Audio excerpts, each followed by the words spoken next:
So I've got this guy and I want to start adding some features and some details. And to do so, one thing I can do is consider using mirroring as an option. And there's a few ways to go about that, but one thing that's fairly simple is if you're in edit mode, right here there's a little butterfly icon and there's an X, Y, Z.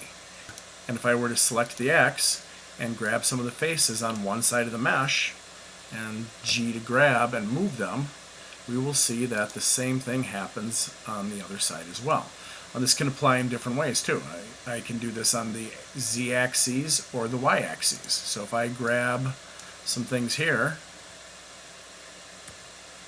and move them, we'll see that something is happening on the bottom.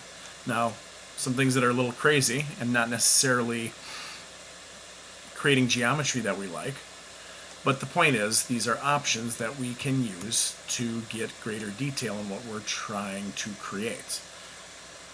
And we will explore that next.